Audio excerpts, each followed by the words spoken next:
All is love.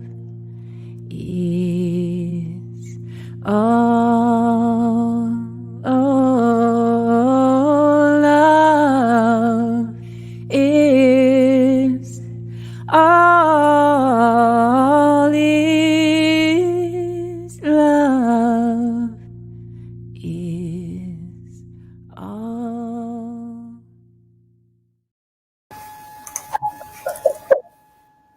Hello, and welcome to Pray Love. Thank you for joining us this evening. Pray Love is a show about all kinds of different spiritual topics, and we have one interesting guest on tonight that should get your blood pumping a little bit more than normal. But before we begin, Dave, can you please do the land blessing for us? Certainly. Welcome, welcome. We'd like to begin by acknowledging that the land on which we gather is the traditional territory of the Haudenosaunee and Anishinaabeg. This territory is covered by the Upper Canada Treaties, is within the lands protected by the Dish with One Spoon, One Point Agreement. Mother Earth, Father Cosmos, all enlightened beings, friends, guides, teams, thank you for joining us tonight for an opportunity to connect with our heart, allow and guide our mind into communication and connection that serves each of us with love and light. Thank you, Deb. Thanks, Dave. Do you like that I give you the whole spotlight there? Oh, yes. I love the expansion of my face. Thank you. It only makes sense, before it's like I'm there and I'm like, okay, should I bow down? Should I smile? Should I whatever? And I just just give Dave the whole screen.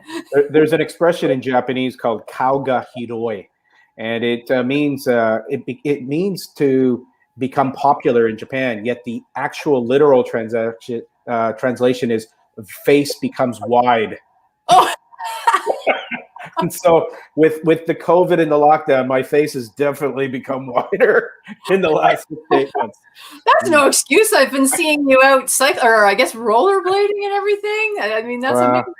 It's definitely been very different in the actual getting the steps in. I think I was doing 20,000 pre, and lately I really work to try to get 4 to 5 in. So. Well, you're tickling my funny bone tonight. Maybe I'll have to cycle over there and hook you up to the back of the bike. And I might get a bike. I think that might be one of the things. So maybe we have a connection to some bikes. Maybe I'll throw that to the universe and see how that works. Get a bike. Okay, listen, we have a guest tonight, so let's. We're talking away. We want to bring our guest on before she falls asleep in the back of the studio. So, Dave, please, can you introduce this beautiful woman here? Hello, Natanyah. How are you today? I am fantastic, Dave. Hello. Fantastic. Hello. Welcome to a lady who has been journeying in social work, journeying in energy work, has stepped into her divine goddessness through her writing, through her relationships with intimacy, poetry, and serving through different types of modalities. And we'll share about that today. Natanyah, welcome to Pray Love. Deb, meet Natanyah. Natanyah, meet Deb. Yes, it was so nice to meet you in the back room. I think we just could have engaged in a conversation and not gone live, but thank you so much for joining us tonight. It's really nice to meet you. I was on your website earlier and looking around and really looking forward to bringing you on the show this evening. So, Dave, do you want to ask the first question? I mean, you have that connection there. I'd love you. I would love to allow people to hear a little bit of your journey with social work, because I do believe that a big part of what we've been doing, Pray Love, is bringing everyday situations of some ups and downs, some challenges, and looking for new ways to serve. And I have a feeling that you've been through quite a bit of the ups and downs of social work in Canada. And maybe you could share a little bit of that journey. And then that's where we might be able to really have a liftoff, because Deb's been very involved in that service in that community. And it's a beautiful topic that many of our listeners are very much into service and compassion and and leadership. And I'd love to hear a little bit more about your experience in that area. Wow, you're taking me so way back. How old am I? No kidding. Yes, since I would say 1989. That's how long ago I've studied. I've gone through, I was doing community work for some time. Then I pursued to Humber College and then completed, my social work at Ryerson in Toronto. It has always been my passion. And before I even continue, do you know that I found a book that, the books you write from you were in grade 3, what you'd like to be when you just, grow up, when you grow up? Well, can you believe I found it? And the 3 things it said was 1, a social worker, to become a social worker. 2, an airline stewardess. I love to travel. And 3, a teacher. So I feel like in this lifetime, I've honestly accomplished all 3. Moving forward, I have done, my specialty is in mental health, adolescence, and I've always, and I am also a marriage therapist, which a lot of people probably don't know. I've done that for so many years. Had a family business that we sold, having our own group home for some time, with all the different Children's Aid Society children. And the beauty of it, I today just saw a young man who almost 30 years ago, about 20 years ago, he grabbed me and hugged me. I was coming out of the store today and he said, Miss. And I thought, oh my goodness, no. He says, do you remember me? I'm in my 30 odd now. I was like 15 years old and I was ruthless. And you and your staff changed my life. I was like tears just, coming down. So it's so funny that I hadn't seen him in so many years and he recognized me, and I recognized him, looking about a minute or two behind the mask too. Isn't that something? Oh, yeah. But for you asking me this was just so perfect to have to share that with you. But it has been a joy and a journey, because throughout that there has been so many growing pains. I have, when you say you've seen it all, you've worked with a spectrum of so many different clients with so many different issues and difficulties, and it just makes you stronger and having more compassion. And throughout my travels and coming back, I realized that just working with psychiatrists and psychologists was just not enough. And what I mean by that is I knew nothing about the holistic part of things. Back then, no, you never hear about Reiki and energy work and what's that, and that's exactly what we need to implement. So when I traveled to Israel and when I came back, that's where my journey continued. It was like I could feel the trees communicating with me. I felt the earth trembling underneath me. It's a feeling that one has to experience. And when I came back, it changed my life forever. I could not continue to do the same things I used to do. And I thought, what is my purpose? I love working with people, I love helping people. And then I discovered my gift more and more. So I was going through, transforming into recognizing the person that I truly am. And one of the things I find that can be challenging is when you're going through this and you are in a particular circle. I'm talking about your family life, parents, friends around you. A lot of people are not aware of what it is that you're feeling inside. And when you're expressing it, you feel like you don't, not that they're not being supportive, but they really don't understand. And I think some of us can relate to that. And here I am, a social worker. I'm a social worker. I mean, come on. And I'm like going through all of this, and how does one deal with that? And I decided to go to expos downtown one day. And I came across a whole new world, a whole new world. And I went home and was like, oh, I want to study reflexology. I want to study this. I want to study that. And I'm like, And I did. And it was the best thing I have ever done in my life. It changed my life completely. And that's what kind of just on my journey that I followed and became a holistic practitioner. So I use my work and my ability with the natural gift that I have been given by the Creator. Bravo. Very well stated. Very well stated from somebody who goes through a transformation.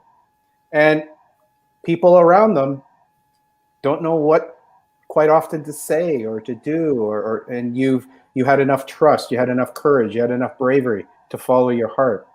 It gives me goosebumps because so many people right now are facing those similar types of dilemmas that they don't want to let people down. They've studied so hard and they're being called in a different direction. And I know that the lady who's on my left has gone through that a few times.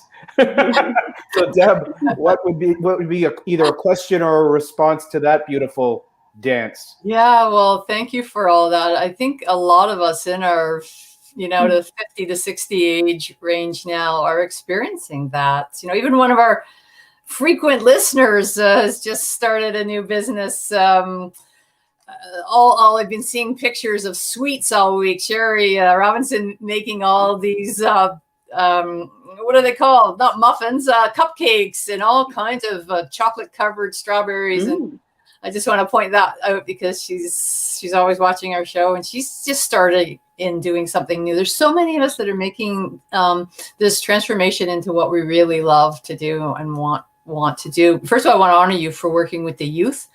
My niece was on Pray Love last week, 14-year-old. And I mean, they're faced with a lot of challenges. And I also had a 14, 15-year-old in my life that came back to me through a friend. And it's incredible when we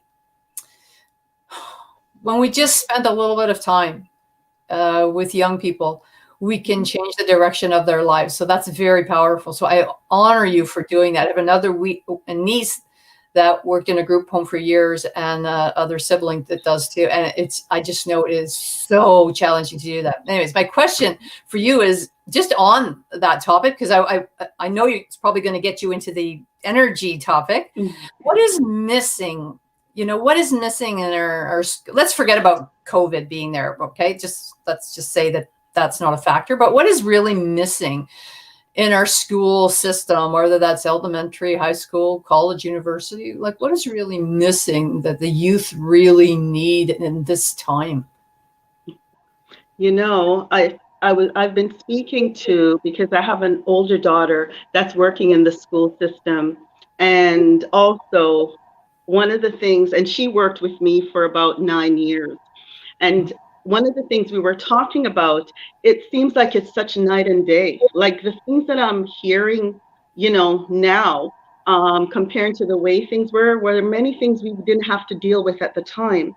And I know that social media, technology, plays a big role in terms of human communication and how we communicate with each other. A lot of times we had to verbalize and express our feelings because this is who we are. Now, many of us I find, it's bottled up inside, that they're not expressing, they're expressing through this. Sometimes they say, even if you try to call another adolescent person, is why are you calling me? It's not urgent or something. They're just used to this texting back and forth, where you need to really feel, that human contact. So again, I feel that that's a major part, that as much as we seem like we are so engaged, we're so isolated. And I feel that's a major point in one thing that's lacked. Not only that, it's now, what can I say? For example, the home life, the dynamics has also changed. A lot of children or adolescents, their peers is what's important. The parents seem as if they're kind of secondary. You know, they're there, but the people are not engaging. How was your day? Fine, that's it. We don't sit and have a meal together anymore, even if it's once a week. We don't engage in that, in a conversation. Because I found that even though everyone is busy with their lifestyle, there was always a time put aside where you sort of have that family gathering. So what you weren't able to discuss in the past, you can discuss it now. That's not happening at all. And a lot of parents sometimes are absent from the home. And if they're not absent from the home, working 1 or 2 or 3 jobs, they're so busy in trying to keep things together that they don't have time for that human contact. So what do you do? So I think there's more, but I think those are what really comes to mind. And also with teachers as well, things are changing for them too, because there's a lot of mental health. So if you're dealing with those who are teaching you, which is a fact, you know, where they're suffering from mental health, they're not getting the support that is really required for them. What do you do and where do you go? So I find that, and I have lots of friends who are teachers and family. I'm talking about 10 to 20, like people I know, right? And one of the things that they say, they're always exhausted and they don't feel like they're teaching, they're managing behaviors. I don't feel like what I went to school for and my passion, I don't find it coming through, so it doesn't make me feel good. That's so true. I had that conversation with my sister. Fortunately, she's been teaching long enough that she does have a couple courses that she truly enjoys teaching, but she says that's just managing.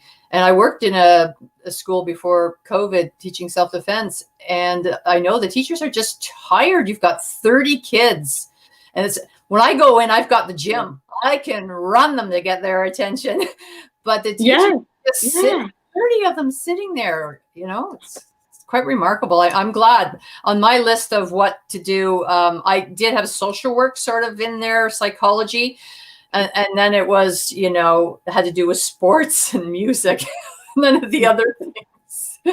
Yeah. Would you say that putting in mindful practices? I know that some schools have implemented some, but do you think that's a practice that needs to be really well thought out and you know, that could really promote sort of like there's so much stimulation, like the texts and they're on the computers all the time. Do you think that polarity, like that buzz to sit down now, cross your legs and meditate, do you think that would work? Or is it a possibility? Or like you said, healing, teaching the kids, anything like that? Definitely. It is so needed. And I feel in time, it's going to have to be a curriculum, like it has to be. I know about a year ago, a friend of mine, she asked if I can come into her classroom. She got the approval from from the principal, which was really nice. And she wanted me to come in and do some mindful meditation or whatever it is that I wanted to do. And a lot of the children there had disability. So I thought, oh, this is new for me. What am I going to do? Honestly, I waited. I left it to when I could go in. Let's see. I didn't know what to plan. I didn't know what to do. And when I walked into this classroom and saw the faces, there were some in a wheelchair. There were some, you know, sitting around making noises and things like that. And it was so beautiful. When I walked in, I thought, what do I do? And do you know, I just started with the breath. I introduced myself and let's just start breathing, you know? And I found they love movement. So what I decided to do, I implemented reflexology. And what I did was have those who could use their hands using certain organs in their hands, and those who can do sort of, you know, their feet, but I try to keep the hands very simple and showing them where the eyes were and the brain and, you know, those kind of things. And the principal came in and she was observing. And then afterwards, you know, I had them sort of massaging, and then it was okay to get those who could do 2 together. They would. And it was so amazing how they felt, and their energy just went totally calm. And it was wonderful because the principal called me aside and says, you know what? We have their teachers development day or something. Would you come in and do something like that for us because we need it? I love it. So that answers your question. You know, they didn't know what anything was, not reflexology, not Reiki, not anything They know about yoga, but they don't really know about it. You know, so that definitely is something that's really needed. So thanks for asking that question. You're well, to me, it's just like a no-brainer. Yes, yes, to talk about it. I know what we think about it, Dave and I. It's something that there are so many different courses that one can take, even in high school, even, right? And this is something that just should be one of those mandatory courses, like a math course. You have to take, I don't know what the requirements are these days, but I'm sure they have to take at least 1 or 2 years of it. And the same thing, gym, maybe the first year. Or it should just be something that's mandated. But that's my thought. Dave, we haven't heard from you for a while. Thank you for sharing. That was a great story. I really love it. I would like you to share your relationship with trust, because you just gave us a great demonstration of trusting your intuition or trusting your guidance. For our listeners and also for us, when you're facing a new experience, what is your sort of 1, 2, 3 step to get in that position of trusting that it will unfold? And can you share with us 1, 2, or 3 tips that you utilize, and perhaps our listeners can apply it or test it out or try it out for themselves? Yet I have a feeling you've got some pretty cool strategies when you're in different states and you're coming back into that magical state. I'm always told that, are you really from here? For those who know me. Space cadet or alien? Yeah, oh my gosh, I'm like, what are you talking about, you know? Oh, one day I had to laugh and go, you know what? Hey, but trusting my intuition.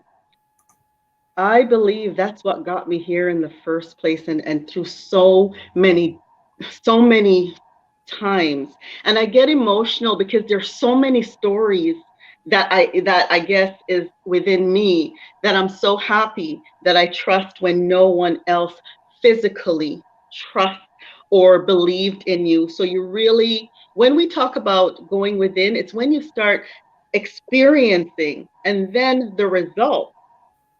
For example, I have basically been self-employed, working for myself since 1996.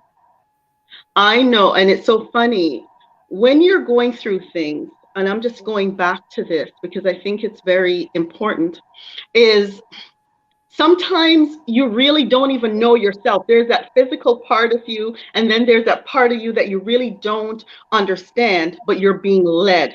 And it just feels like, it is just the right thing to do. You don't even know how anything is going to be turned out. But I say this because I never understood till now when I made a vow. And that vow was basically to the Creator to be the provider for all things in all life, and allow my true purpose to shine and to resonate. Because once you're being taken care of, and I truly believe that, you're being taken care of, meaning in this world, everything else will fall into place, no matter the growing pains. It doesn't mean that it's going to be easy, but I've made a vow to, as long as I'm taken care of, allowing me to do my work, to be of service to others, that's what's important. And that vow is never really to work for anyone, but yet I'm working. It doesn't mean I'm not working. Boy, am I working, because sometimes you think that you're working 10 to 15 different work. I don't call them jobs, but your journey is different than someone who would work from a 9 to 5. And I'm not saying anything is wrong with that, because that's what we do, because we're continually working, even in my sleep. So Sometimes, I don't know if you feel like you don't even sleep, you rest. I always say I don't sleep much, but I rest a lot, to rejuvenate myself. You're laughing, Deb. Maybe you can relate. I'm going back to the 1, 2, 3, where I've learned so much about the breath and the importance of literally breathing, because I do need to. There's a feeling that you get within your spirit when you know it's your intuition. It's a feeling, even when you try to explain it, you can't explain it to the entirety. So I like to go for a walk. I love to be in nature because I feel that that's where everything for me comes alive. That breath of life for me, the air that I breathe, the sun, everything. I do that and I come back and I'm in a sacred space. There could be sometimes, even if people are around, I am not here. I'm like in this zone. So sometimes I'll be by myself or I won't. So I do take some time and I relax and I focus on my breath and I set an intention. When I set the intention, I ask spirit for guidance. Sometimes it may not come right away. And I want it to come right away because we're impatient, and trust me, but it doesn't come right away. However, I think I've gotten now to the point where you know what you know when you know. So it takes time, and I go into that silence, and things just pour into me. And then after, I come back to the surface, and I may write things down.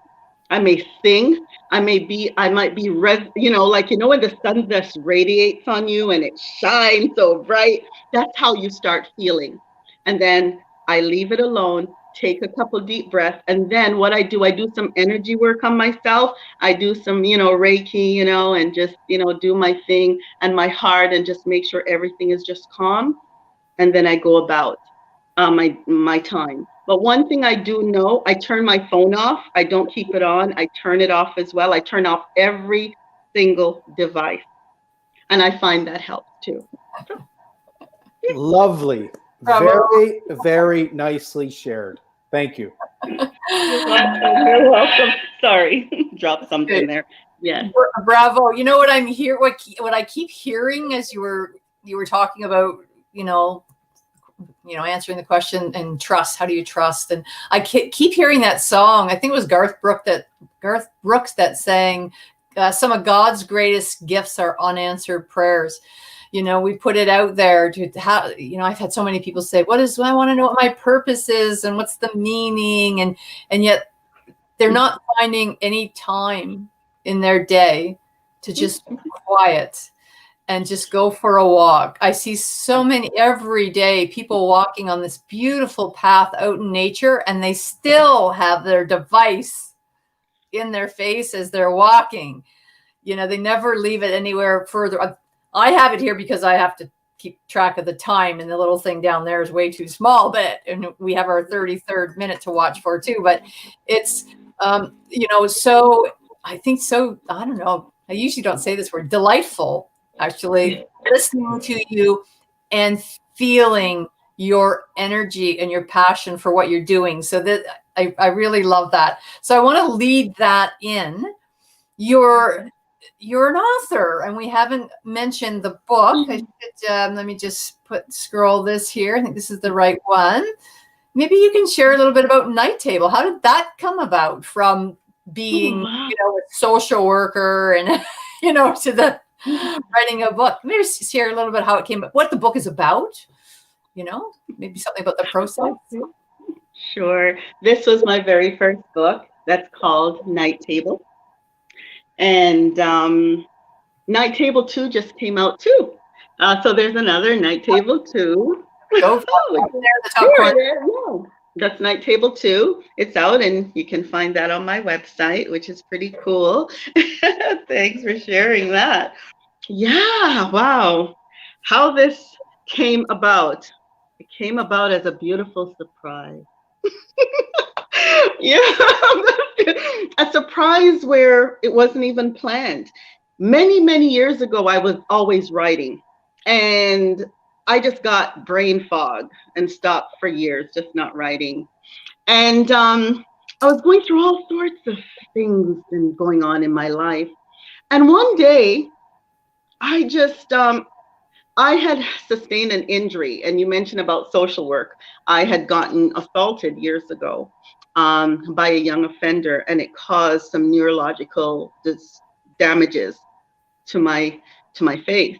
And unfortunately, I like basically temporarily, it took me about 4 or 5 months to start my speech, remembering names. It was just really traumatic, and I was misdiagnosed at the time. As time went by, I couldn't work for years. It was a long time. I was on drugs, at the hospital. That's all they gave me for the pain. And I noticed when the weather started changing, my body I would be sick and I would be bedridden for a long period, for about 3 to 5 days. And it's funny because that's how spirit spoke with me, and my business came about back then, which is amazing, right? So as time went by, I looked towards holistic way of healing, and that's also how my journey continued over the years. And from there, I was still on and off experiencing some, internal, pain. And as I said, nature, energy work, prayers, and wonderful people in your life, family is very important, and friends and even strangers got me through this. And through those challenges, I started receiving some distance energy work. And that's why I say energy healing is so important. And it was through an individual who really helped me along the way that I never knew, just, did some energy work. As time went by, I started feeling my body healing itself with also things that I have done. Because one of the things is, no matter what it is in life, you have to work towards it and be consistent. That's what's also important. So what happened basically, I started experiencing what is called the kundalini feeling, and I know Dave can talk about that if you choose. And it just felt like, oh my goodness, what is happening to me, and I went to sleep. Woo! That was the Kundalini rising. And we're at the 33-minute mark, Natanyah. And that is the magic moment or the miracle moment. And so it's beautiful that you've been sharing it, because it really is about allowing that Kundalini to rise that broke my bells. Like, that's awesome, right? And so the question for you tonight is miracle, magic, March. What miracle or magical moment are you experiencing in March? What miracle, magical moment am I experiencing in March? Oh my goodness, you put me on the spot here. Miracle. Well, I'm trying to think. Okay. What comes? Yeah, actually, I'm welcoming whatever comes to you, yet I'm also curious if you would like to share perhaps a distinction between a miracle or magic, because I feel a lot of what has happened in your life is miraculous. It's just whether you call it magical or miracle. Exactly. And so that's what we're inviting you to explore. Okay. I love the miracle aspect of it. The miracle that comes to my mind is it's like I close my eyes and I open my eyes and things are appearing right in front of me. Not tomorrow, not the next day, but right now. So a lot of things that I have written down, you can, magical moments. I will, I'm intertwining it. Both of them is that a lot of things now is materializing for me. Things that I have written on my vision board, things I have written down in my diary and my book. It's now just going like, whoo, like the 4th of July, I guess, where it's like fireworks. Um, what I mean by that is everything that I'm wanting to do, people are appearing in my life and is helping me to do it. And that is so magical. Like I need now, I've always said I need an assistant to take care of certain things that I don't even want to be bothered with. I'm just getting a text saying, you know what? Hey, I'm willing to do this, blah, blah, blah. And I'm like, what? Yes. I need X amount of this to do this. It's happening. Like there's so many things that are happening right here and right now, and I'm seeing things flourishing. So it took me a while there, but yes, that's what's happening. Beautiful. Yes. Yes. That's Deb, beautiful. would you like to share a little bit of a distinction between a miracle or magical or are they synonymous? The first question, when you talked about March magic, Dave, your birthday was it yesterday, the day before? Mine was a few days previous on the 18th. And I think the magic was there were so many heartfelt messages this year. It just went on and on and on and on and on and on on Facebook, on my text and calls, and it was just really incredible, really, really special this year. Like I really felt it. And not just that people were acknowledging the birthday, but they were going the extra mile and just saying really beautiful things. Like it really got me. And then even when I posted, hey, just sending a birthday wish to Dave, because I couldn't get on your wall. So I put it on my wall and then tagged you. And then there were just a whole bunch of people commenting on there too. So it's just like, wow, this is really cool. So that's my magical moment. Was that it was a really special birthday because of that. Wow. Happy birthday to both of you. I won't say belated, but happy birthday. Happy birthday to you both. Happy birthday. Thank you. It's You're funny. In one of the things that is in NCAA basketball in America is March Madness. And I've been a big fan for decades. In fact, even once I went to the games in Seattle, and I trekked from Vancouver and absolutely love it. I would love to pick up on Natanyah's experience now of divine timing and the miracles that are unfolding. Because if we choose to unfold the miracles and have that patience, that divine timing, it truly is. It's just so magical on one hand, miraculous on another hand, and just a little bit mad. And it brings in a laughter, because I think that infusion of laughter is just so important to lighten up. And when I lighten up, the whole world lightens up. And it truly is. It's the sun lightens up. And doing, again, another flip of the flip it over. It's WWW. And that for me is weird, wonderful, and wacky. And I love weird, wonderful, and wacky. Like going out at 6:30 in the morning and doing sun salutation outside in my shorts. And it could be -5 or it could be 15. My neighbors look around, and my mom actually says, I think our neighbors are going to think you've lost it. And I go, just go weird, wonderful, and wacky. That's that guy. And so I'm inviting people to explore that. Spring allow. And that's one of the things that Natanyah's book, for me, it was a miracle. We met, and it was a miracle. I was attracted to her hair. I went over and talked to her, and within an hour, she gave me her book. That was a miracle. I had just come back from Singapore. Yeah. And we met, and it was just a connection, and it's been a friendship, and it's just absolutely been miraculous. How else can you explain that? That is true. That is so true. It was so magical. I loved it. He just made me laugh. We were sitting having a conversation for, I think, a good hour or longer, and it was like, wow, people who were passing by would think that we've known each other for a lifetime. It was just amazing. And if we do energy work on it, it will be many, many, many, many lifetimes. Because that's right.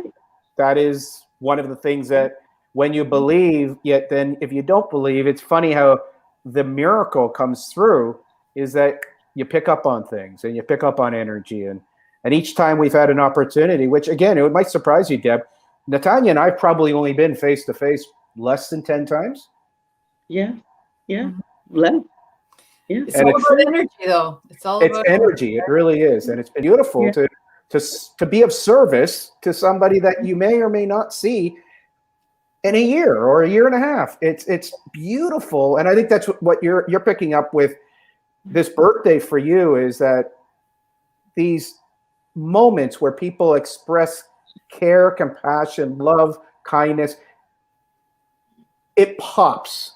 And these cellular pops are just so beautiful right now. And everyone who's watching today, experiment with it, play with it. And it's just incredible. It only takes 10 seconds to send a text. And we all do that. But to add another 5 seconds and add a couple more words, you know, that's right. Shift. You can say, you know this, right? I mean, you save people's lives sometimes by just reaching out at certain times. It's really powerful and really special. I want to get back to the book, though. I don't know if you have a little poem, like not a super long one that's going to take 10 minutes, but you have, because it's a poetry book, right? Is that correct? Yes, it's a poetry book, and every poem they tell a story. Would you like me to read one? And maybe Dave, you can choose a favorite one of yours too. Maybe. First of all, tell what kind of poem they are, because they're a certain type of poem, because it's supposed to be on the nightstand, and you know. Let me give a little pre. Yeah. And Natanyah, pick one that people will be. Again, the word is titillated. There is an element of intimacy that when one speaks of intimacy, it awakens the kundalini. It awakens the root chakra, the sacral, the heart, the solar plexus. It tingles with color. And when you close your eyes and you start to feel colors in your body, and it goes up and down your spine. And with Natanyah's book, the way she's put together the poems, it's as if a divine goddess is meeting a divine god, and a divine god is nurturing and honoring a goddess. And there's this rhythm and flow of honor, of respect, of intimacy at a level that just it might bring a tear, it might bring a smile, it brings energy. Go ahead there, Natanyah, share one. Okay, I just opened up the book and it's on this page, so I'll just read this one, okay? It's called One Cup, okay? Okay, ready? Let me give you a taste of me. Close your eyes and take 7 deep breaths. Give me your hand and let me guide you into my paradise. My rainforest is alive. It's awakened by the heat of your furnace. She melts. Let me take your fingers and place them on your lips. Open wide and swallow. Don't waste a drop. You will be back for more. One cup. I saw Deb there for a moment. Okay, is there one? Okay. Wow. You know? Wow, that was really beautiful. And the thing is, I'm very visual, and I'm just, I can't even articulate sort of the connection between the words and the visuals. Like the beauty of it, like it's like a landscape, like it's like a painting that is appearing in front of me. Does that resonate? Does that make sense? Like it's hard to describe that, but it was beautiful. The words were amazing. Beautifully described, Deb, because each time Natanyah and I've spoken and shared a little bit of the poetry, it's been incredible because each person, it takes them on their journey. And I think that's where the real magic of it is, that when You read it by yourself, you go somewhere. If you read it with somebody, you go somewhere. It's just this beautiful dynamic. When you hear it, you go somewhere. So there's this beautiful, like it really is almost like the tree of life. Yeah. Yeah, I could do one more if you like. That's why so many people have asked if I can do an audio. So I decided to start creating a YouTube channel, and Divine Flame 28. And I'm starting to just do each individual poem and bringing it to life. And the amount of people, I only sent it to a handful because I just created my night table talk Facebook page. So it will be on there as well. So I'd send it to a few people to see how they felt. Oh my goodness. Someone says, you caught me in my track. I was working and now I can't even, I read your book, but now I feel like I needed to just explode or have an orgasm. Or other people say, wow, this is what I just needed at that time. So it's amazing how the response is so positive, because a lot of us are going through so much stress. Like I've had people say, I can't read your book because I'm not with someone right now. And I'm saying, are you crazy? This is the time to be reading this book. What are you waiting for? Like, hello, and others are, I hear so many different, stories, but it's for, as Dave said, it's for anyone, any and everyone. We're getting a request. Vicky's saying, can we hear one more? So, oh, that's so sweet. I love it. Okay, this one is Dewdrops. As I rise, I can feel the purity of your heart. I can taste the sweetness of your lips. I can hear the sweet melody of your thought. I can touch the untouchable. I can hear the whispers of your words. Your smell is a breath of fresh air. Spirit to spirit, we connect. Spirit to spirit, I rise. it's beautiful. And there's some really longer ones, which are just amazing. It just really gets you, in the mood, in the groove. There was this 70-year-old gentleman who purchased my book, and he said to me last year that, you brought me back to a sweetheart I had way, way back. This just brought me truly back to the memories I had with her. And that was really touching, Another would say, you know what, my marriage is on the rocks and we're heading on a vacation right now. I'm throwing your book in the suitcase. and I would say, I need a full report when you get back, and it was pretty positive. It started on the plane and reading it. So that was pretty cool, right? So the stories are phenomenal. It's a blessing, because I almost, when it was completed, the thing that I will share is that the self-publisher person, I said to her, I wasn't even sure if I was going to publish it, because I was like, I don't know if I want to put that kind of work out there. And she says, but that's a part of you. And it took me, after writing, months and months and months before I even read a page from my book. Believe it or not, it was so hard to read, because you it's like a spirit is speaking through you when I'm writing. It's a total, different, not different, it's me, but it's pouring through the words, the writing, the everything. So when I'm back to earth, back here, and I'm ready to pick it up and read it, it's like, oh, really? Ooh, I'm now enjoying my book. Like I am literally enjoying my book. Now I'm knowing what people are telling me about. Before, I really, if that makes sense, I'm now literally appreciating it. Then, because this one was written a couple of years ago, but when my mom passed, I had to slow things down. I could not, to push my book and do my book. So I'm just doing that now. And the second one is also out. And it's now that I am so enjoying 2 years. When you talk about miracle and, magical, I could not have sat there and record my voice because it was just not the right timing. You talk about divine timing, it is now divine timing. Back then, no. As much as I was being pushed to do it, I allow. Yeah. Beautiful. I just want to share one or two ways that I've utilized the book in a really wonderful way.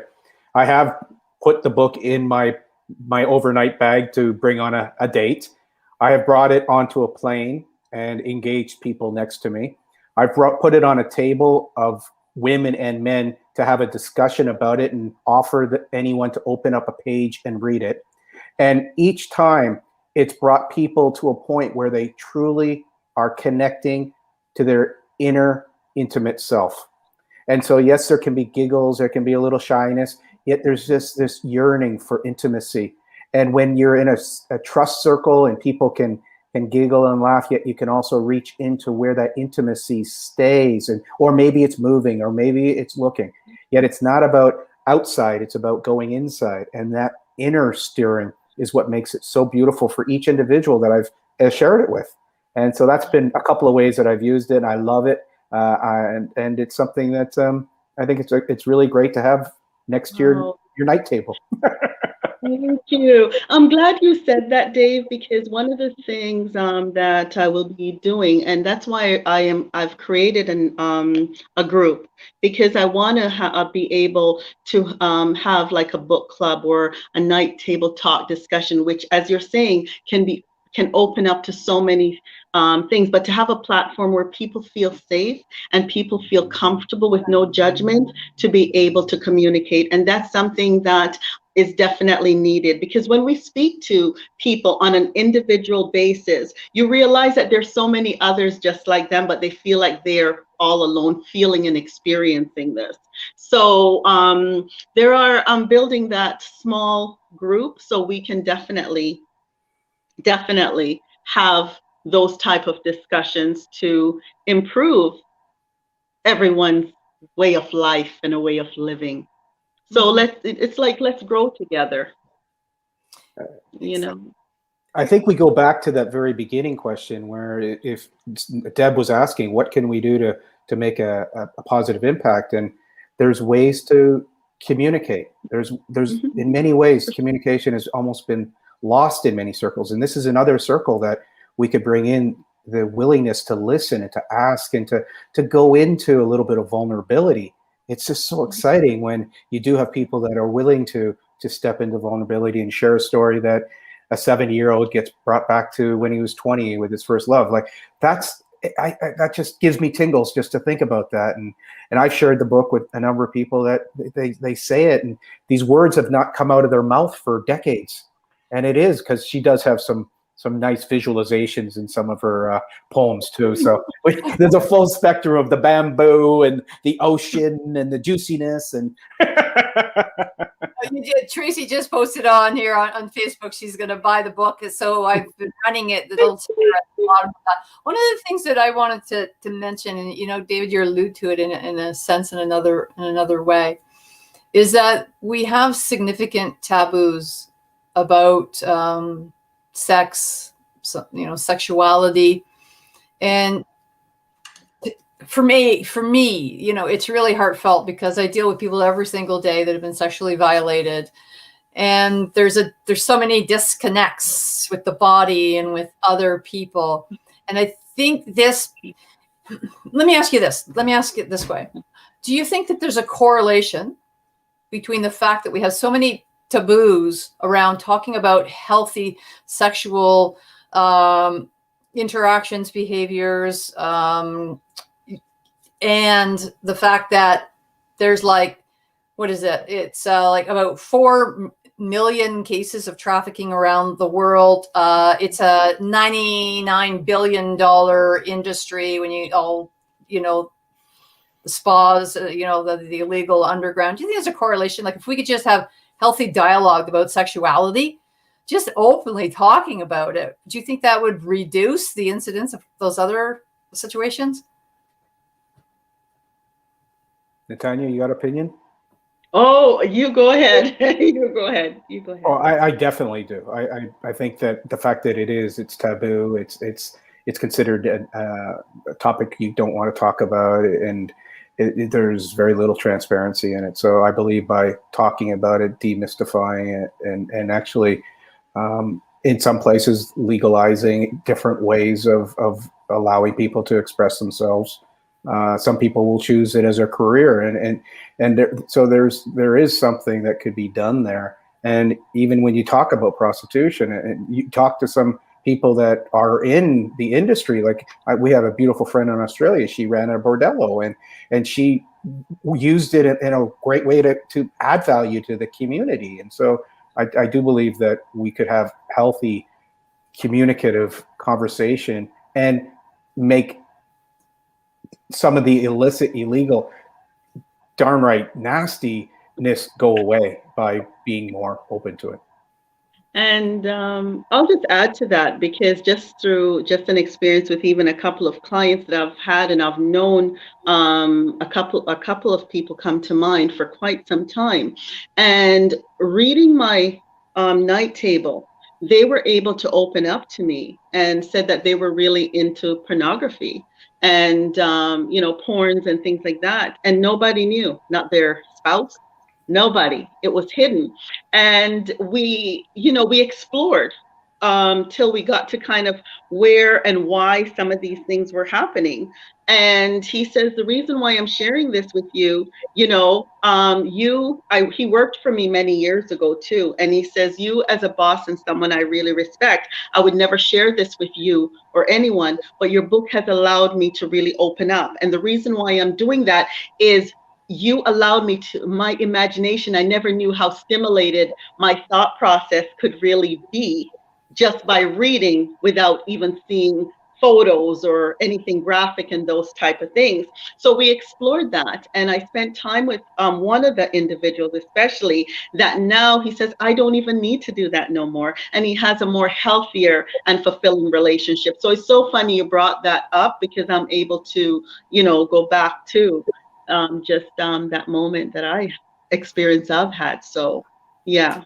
What an incredible gift, and I found that, we're all authors. I've had those kinds of stories with my older brother putting my book out on a table, and you're not supposed to talk about sexual abuse, and then it's there, and then there's a dialogue.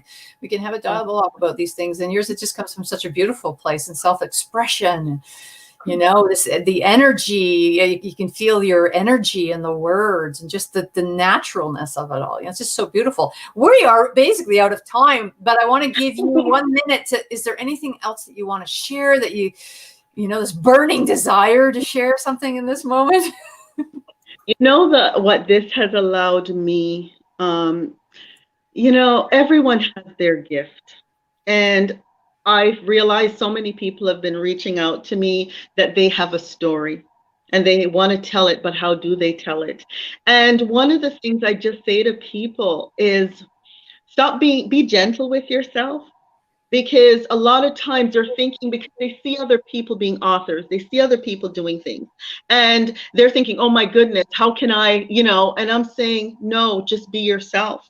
It's nice to get a coach or someone you can trust to guide you through it. So my thing is, anyone who wants to tell their story or is thinking that they would like to write something or just get started. And there is Dave, there is Deb, there's myself. There's so many people around that are willing to help you and say yes and to support you. And I know that I'm also here for that. So again, get yourself night table, on my website. Thanks for sharing that. And thank you so much for having me, Deb. And thank you so much, Dave, for just being a part of my life. Well, thank you so much for joining us tonight. I think we got to talk another hour with no problem at all. I can't believe time. Oh my goodness. Wow, it's an hour already. It just goes by so quickly, but thank you so much for your sharing. Thank you, Dave, again, and thanks to everybody who's watching Pray Love tonight. We truly appreciate you being here, and we'll see you in the back room. Yeah, thank you. Thank you. Thank you. Love is all